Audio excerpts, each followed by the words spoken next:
దానియేలు గ్రంథం 3:16 షద్రకును మేషకును అబేద్నెగోయు రాజుతో ఇలాగు చెప్పిరి, నెబుకద్నెజరు ఇందును గురించి నీకు ప్రత్యుత్తరం ఇయ్యవలెనని చింతమాగులేదు.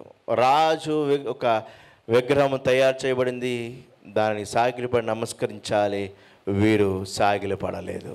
అంటున్నారు, రాజా ఇందును గురించి నీకు ప్రత్యుత్తరం ఇవ్వాలన్న చింత మాకు లేదు. ఎందుకంటే వారు రాజుకు భయపడడం లేదు, ఆజ్ఞకు భయపడడం లేదు. వారి దేహం ఏమైపోతుందా, ఏ శ్రమ వస్తుందా, ఏ కష్టం వస్తుందని భయపడడం లేదు. అగ్నిగుండంలో వేయబడితే ఏమవుతుందో అందరికీ తెలుస్తుంది కదా. అగ్నికి ఎవడు భయపడడు, అయినను వారు భయపడకుండా ఉన్నారు అంటే ఆత్మీయ జీవితంలో ఎంత ఎదిగిపోయారో దేవునికి స్తోత్రము. దేవుని యొక్క కార్యక్రమముల కొరకు, దేవుని పరిచర్య కొరకు, దేవుని సేవ కొరకు మనము దేనినైనా విడిచిపెట్టే వారంగా, వదులుకునే వారంగా మనము ఉండగలగాలి. అది క్రైస్తవుడి యొక్క స్వభావము. ఇదిగో ఎవరికి ఆశీర్వాదం కావాలి అంటే అందరూ చేతులు ఎత్తారట. అప్పుడు పాస్టర్ గారు అన్నారంట, ఆశీర్వాదం అంటే ఏంటో తెలుసునా?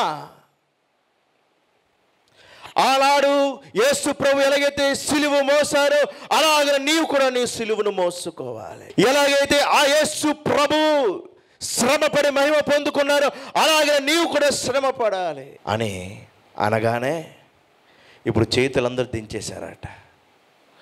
ఎందుకంటే సిలువ మోయడం అంటే ఆశీర్వాదముగా అనిపించలే. క్రీస్తు కొరకు శ్రమ పడడం అంటే ఆశీర్వాదముగా అనిపించలే. క్రీస్తు కొరకు దేనైనా వదులుకోవడం అంటే ఒక గొప్ప ఆశీర్వాదముగా అనిపించలే. క్రీస్తు పేరు చెప్పుకొని ఈ లోకమును సంపాదించుకోవడమే ఆశీర్వాదం అనుకున్నారు, కానీ క్రీస్తు కొరకు విడిచిపెట్టడము, వదులుకోవడము ఇది ఆశీర్వాదము కాదా? షద్రక్ మేషక్ అబేద్నెగో అనే వారి ప్రాణమును కూడా ప్రియమైనదిగా ఎంచుకొనలేదు.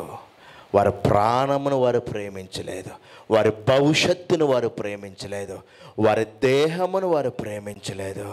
ఏమంటున్నారంటే చదివాను చూడండి, మేము సేవించుచున్న దేవుడు మండుచున్న ఆ వేడిమి గల ఈ అగ్ని గుండములో నుండి మమ్మను తప్పించి రక్షించుటకు సమర్థుడు, మరియు నీ వశమున పడకుండా ఆయన మమ్మను రక్షించును.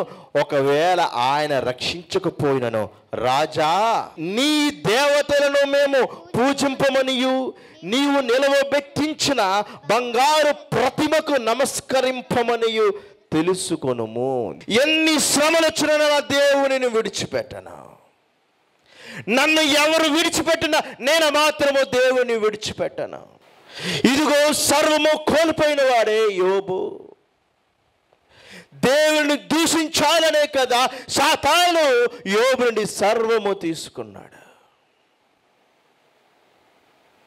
దేవుని నామము స్తుతింపబడినది కానీ దేవుని నామము అవమానపరచబడలేదు.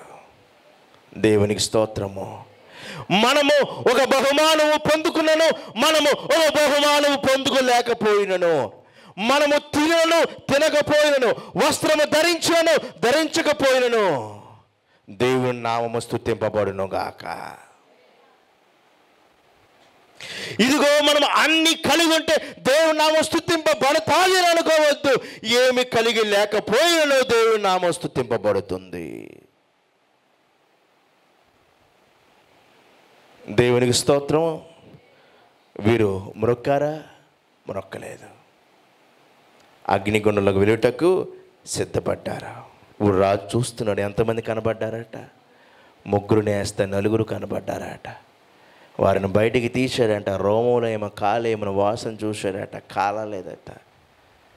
షద్రక్ మేషక్ అబేద్నెగో అని వారి దేవుడు పూజారుడు అని రాజు ఒక శాసనమునే ప్రకటించాడు. చప్పట్లు కూడా దేవుడి నామం కనపరుచుతాడు. వారు అన్ని కలిగి ఉన్నప్పుడు దేవుడి నామం కనపరచబడిందా? కాదు. ఒక త్యాగపూర్వకమైన భక్తి చేయుట ద్వారా దేవుని నామం కనపరచబడింది. నీ చిత్తము నెరవేర్చుట నాకు సంతోషము, నీకై సాక్షిగా నేనుందును నా జీవితాంతము.